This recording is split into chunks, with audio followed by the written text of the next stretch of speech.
Bonjour Marc, merci de nous accueillir pour cette interview en prélude à une soirée qu'on va organiser en octobre avec toi. J'ai été très intéressé par ce que tu écris et notamment par le dernier de tes ouvrages qui s'intitule Surgissement d'un nouveau monde et qui nous parle de manière systémique de la transformation que l'on peut voir actuellement dans notre société, que l'on peut voir ou ne pas voir justement, tu nous en diras plus. Et j'étais très intéressé parce que je faisais le lien que ça pouvait interagir ou en tous les cas intervenir dans notre manière d'envisager le soin, la médecine en général. Et donc, tu vas nous parler lors de cette soirée justement de ce changement de vision, de paradigme de société et l'impact que ça peut avoir dans notre façon d'appréhender la santé et la médecine. Ça, c'est ce qu'on fera au mois d'octobre. Et ben, pour nous donner un petit peu un avant-goût, ben, j'avais envie que tu nous parles un petit peu de cette transformation. Mais avant ça, je vais te laisser le soin de te présenter parce que certaines personnes certainement ne te connaissent pas encore. Et je pense que tu as un parcours particulièrement systémique, si on peut dire. Et je pense que c'est ça qui nous plaît, c'est d'avoir un regard extérieur sur notre pratique. Et donc, je pense que ce sera particulièrement intéressant. Alors voilà, je te cède la parole pour te présenter à ceux qui nous suivent. Merci. Alors, bon, très rapidement, j'ai 73 ans, donc je suis dans la troisième partie de ma vie. J'ai été prêtre catholique pendant 12 ans, et puis je me suis marié. Et donc, j'ai dû chercher un autre job, et j'en ai trouvé un à la Commission européenne, où Jacques Delors était en train de mettre sur pied une cellule de prospective, et moi, j'ai été chargé des religions, de la philosophie, des historiens, des sociologues, enfin de tout ce qui était les soft matters. C'était passionnant et notre boulot à la cellule de prospective, c'était de voyager, de lire, de prendre des contacts, notamment à la Maison Blanche, notamment au sommet de la Chine, un peu partout, pour détecter les signaux faibles. Un signal faible, c'est par exemple le Gulf Stream qui change de direction, ce qui impacte évidemment tout le climat de l'Europe occidentale. Et donc, ce sont des signaux qui ne s'imposent pas. Il faut les chercher. Mais ils correspondent à ce que nous vivons dans nos tripes, parce que nous sentons bien dans nos tripes qu'il y a quelque chose qui se passe avec le climat. Voilà ce qu'on faisait à la cellule. On était vraiment libre et on était protégé par le président. Et donc, j'ai emmagasiné pendant ces 10 années une conviction profonde, partagée par le monde entier, mais par des conseillers très haut placés, mais qui étaient minoritaires, une conviction que nous sommes en train de changer de civilisation. Par rapport à cette transformation, donc tu as des indicateurs donc, qui sentaient qu'il y avait quelque chose qui bloquait, que la machine, le rouage était en train de dysfonctionner. Je dirais que j'ai longtemps cherché, et j'ai discuté avec Prigogine, tout le monde se disait, mais comment percevoir ce qui est en train de se passer? Et moi, je propose l'image d'un iceberg. Et donc, tout en bas de l'iceberg se trouve un moteur, dans le froid, un moteur très puissant de changement de civilisation, et c'est très facile à comprendre. Le moteur se base sur le fait que pour la première fois dans l'histoire de l'humanité, notre civilisation a créé deux manières de possibilités technologiques de suicide collectif. D'abord la guerre nucléaire. Nous avons encore 17 fois la possibilité de faire exploser la Terre. Et le second, c'est ce concept qui est à la base de notre économie, de croissance quantitative dans un monde fini.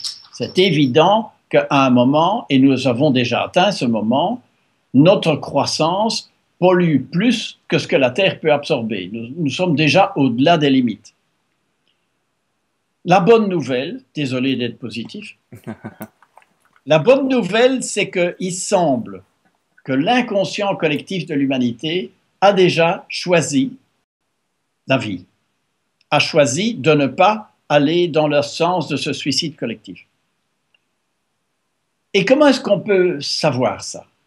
Ben, nous avons analysé les valeurs des Européens et nous sommes arrivés à la conclusion passionnante qu'il y a 24%, c'est-à-dire 100 millions d'Européens, qui changent de valeur en silence. Mais il y a encore plus fort, c'est que nos enfants et nos petits-enfants, un nombre croissant, deviennent des enfants indigos, des enfants de cristal.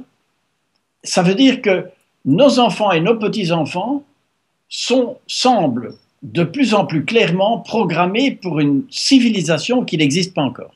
Tu peux préciser, parce que je pense pas que tout le monde connaisse la notion d'enfant indigo, enfant de cristal. Qu'est-ce que tu entends par là?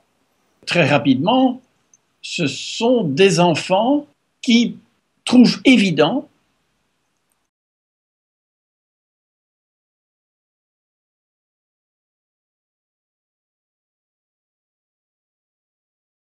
comme ils sont, je dirais qu'ils sont comme Obélix, ils sont nés dans la potion magique, c'est-à-dire qu'ils sont nés dans une nouvelle vision du monde, de la société et des valeurs de base. Pour le dire encore autrement, ils sont nés avec un autre disque dur. Amené à penser à tort, je pense, mais comme s'il y avait deux catégories de personnes. Or, en fait, tout le monde a une part de ce changement en lui, mais n'en a peut-être pas forcément conscience. C'est une autre manière de dire. On peut dire qu'il y a 25% de chaque Européen qui est en train de changer de valeur et il y a 75% qui fait un peu le dinosaure et qui se disent peut-être bien que oui, peut-être bien que non, on ne sait pas, etc. C'est très difficile à dire parce que les statistiques, ça peut être interprété de diverses manières. C'est un petit peu comme les early adopters, quoi. Oui, c'est ça. Toynbee dit ceci, dans un moment de changement, a few percent of the population, donc un tout petit pourcentage de la population, prépare en silence les valeurs de la nouvelle civilisation. C'est exactement ça qui se passe. Sauf que nos enfants et nos petits-enfants, c'est beaucoup plus sérieux. C'est-à-dire que ils pètent les plombs dans l'éducation, ils pètent les plombs dans les écoles, dans les universités. Il faut vraiment accélérer cette mutation pour que nos enfants et nos petits-enfants puissent se développer harmonieusement. D'ailleurs, effectivement, la preuve en est, c'est que le mouvement arabe, le mouvement en Espagne pour Demos, et tout ça, sont des jeunes qui ne voyaient pas de possibilité d'avenir dans le système tel qu'il était, quoi. Accès au logement, plein d'aspects. Effectivement, on voit qu'on a dans différents secteurs, je pense que tu les détailleras, mais je pense qu'il y a plus de 9 secteurs dans lesquels différents aspects se modifient. Et ici, ce soir, on va s'intéresser plus particulièrement transformation sociale est en train d'apparaître, l'impact que ça peut avoir au niveau effectivement de la médecine, de la santé en général. Et on souhaitait avoir un petit peu ta vision sur la médecine.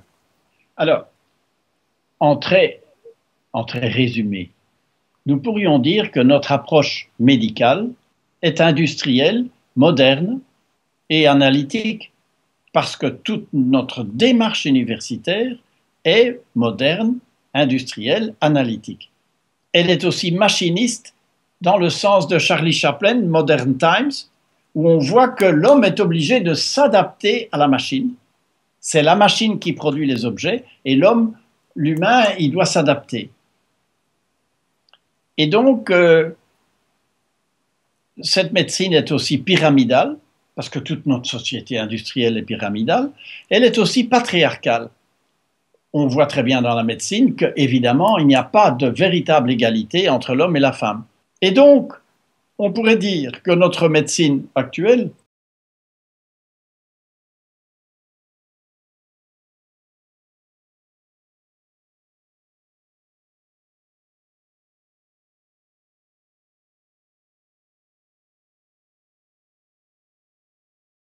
de voir que derrière la maladie, il y a un malade, il y a une personne humaine, il y a une conscience.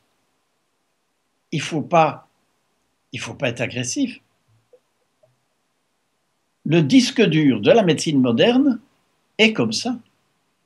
Tu ne vas pas changer le disque. On peut changer le disque, mais c'est très difficile de changer des morceaux d'un disque, d'un programme déjà fait. Et donc, la difficulté devant laquelle les jeunes médecins se trouvent, c'est de changer de disque. Alors, peut-être, et ça c'est une piste de travail, c'est la même chose dans le business, il faut avoir un pied dans le vieux disque dur et un autre pied dans le nouveau disque dur. Je crois que nous sommes une génération de transition. Et donc, c'est aussi une transformation personnelle. Mmh. Nous sommes aussi des vieux disques durs qui doivent se transformer. Ouais.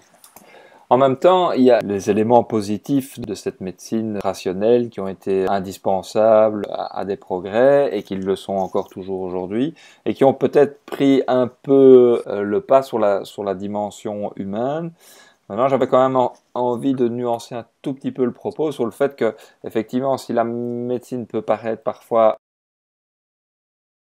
les individus, les médecins qui la pratiquent le font d'abord et avant tout avec un esprit humaniste. C'est d'ailleurs pour ça que beaucoup souffrent du système parce qu'il y a un décalage entre cette volonté de bien faire et un système qui n'est pas toujours adapté pour pouvoir le faire. Alors, maintenant, on va aborder un changement difficile. Donc, un tout petit peu de philosophie. Nous passons d'une métaphysique M1 à une métaphysique M3. Ah, Qu'est-ce que ça veut dire? oui, j'allais te le demander. Et donc, j'emprunte ces idées à Willy Sarman. Willy Sarman, c'est un ami qui était un des penseurs de la Silicon Valley dans les années 90. Il dit ceci: la Renaissance, c'était quoi? C'est une nouvelle vision du monde et un nouvel outil. Nouvelle vision du monde, la Terre tourne autour du Soleil, c'est pas le Soleil qui tourne autour de la Terre. Attends, c'est qu'un gros changement de vision. Et l'outil, c'est Gutenberg, la presse à imprimer. Et donc, en changeant la vision et en changeant l'outil, tu changes de civilisation, la Renaissance. Ouais, Aujourd'hui, l'outil, c'est le web open source, parce qu'il va rester open source, il n'y a pas moyen de faire autrement. Et le changement de vision, c'est le basculement entre matière et conscience. Dans la vision moderne, c'est la matière qui existe, et la conscience, elle émane peut-être de quelques cellules du cerveau, on ne sait pas très très bien. Il dit le grand changement du 21e siècle, ça va être le basculement, en fait c'est la conscience qui existe et qui, d'une manière ou d'une autre, favorise la transformation d'énergie en matière, E égale mc carré. Si c'est vrai, ça change complètement la méthode scientifique elle-même. Parce que ça nous fait déboucher sur ce que disent les physiciens quantiques les plus avancés, Heisenberg, Bohr et surtout David Bohm. Et David Bohm dit que, en fait, il y a deux types de réalités. Mais ça, j'expliquerai plus dans la conférence. Mais il confirme exactement ce que dit Willy Sarman, c'est la conscience qui est première. En physique quantique, plus on avance, plus on se rend compte que la conscience cristallise le passage du monde explicite au monde implicite. Je n'en dis pas plus, mais c'est passionnant.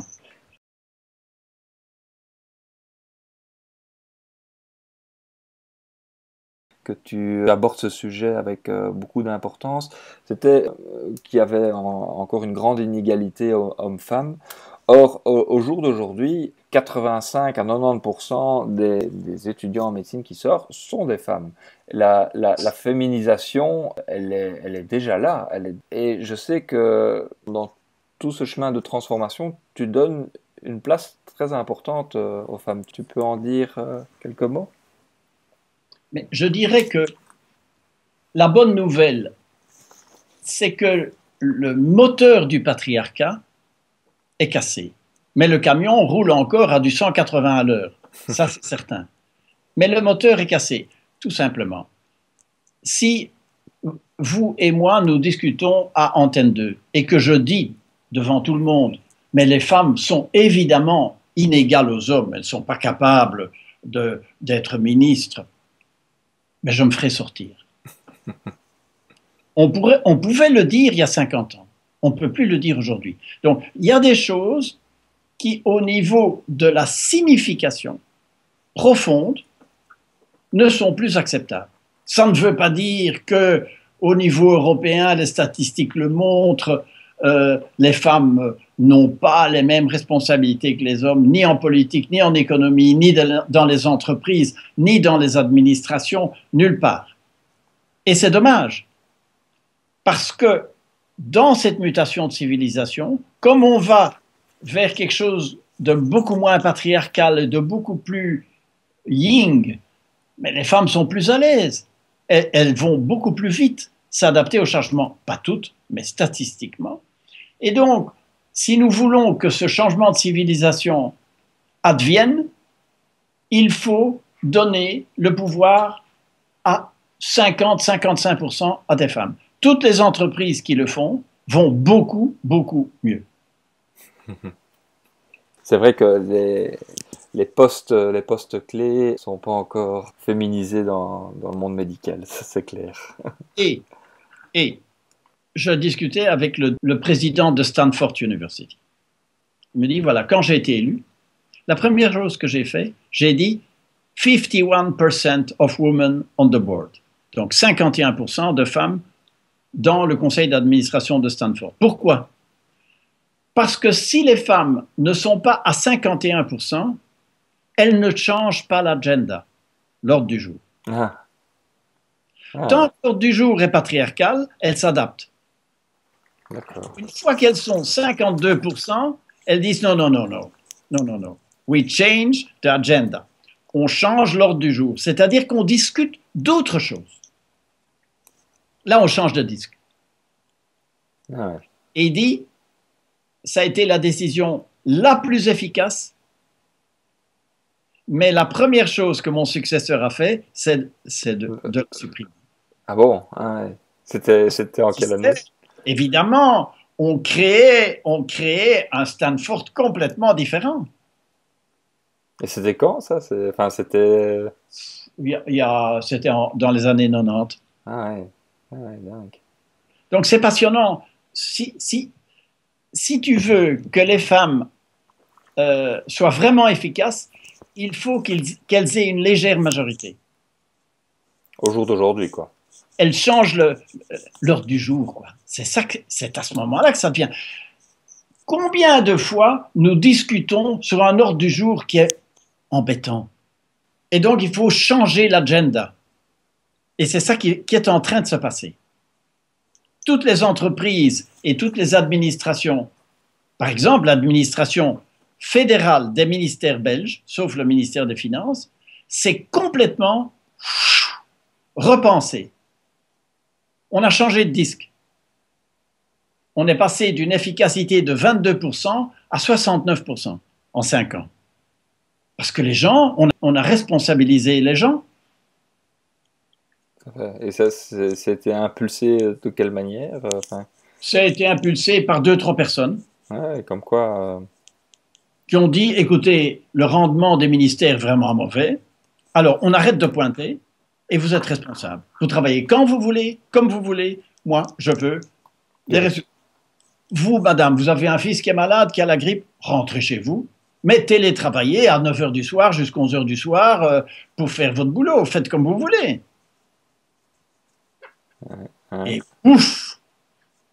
Eh bien voilà, je pense qu'on a abordé en tous les cas quelques points qu'on va discuter et je pense que le but c'est effectivement d'abord le sujet mais aussi de le faire de manière participative, donc ce sera une soirée on peut dire interactive où chacun pourra apporter sa part de réflexion et de solution, puisqu'on va pas se mettre en mode pyramidal, mais on va se mettre en mode réseau.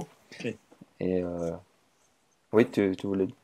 Mon rôle d'intellectuel, c'est d'aider les gens à penser ce qu'ils pensent, en fait. C'est de rendre explicite une vision qui est peut-être encore implicite au fond de chacun de soi. Je suis persuadé que les Européens sont beaucoup plus intelligents que les politiciens ne croient. Donc les gens perçoivent le changement. Ils ne savent pas en parler. Ça, c'est autre chose. Et donc, le but d'une soirée comme la nôtre, c'est d'aider les gens à penser ce qu'ils pensent, à articuler à haute voix et en groupe et en interaction des choses qu'ils sentent par ailleurs au fond d'eux-mêmes.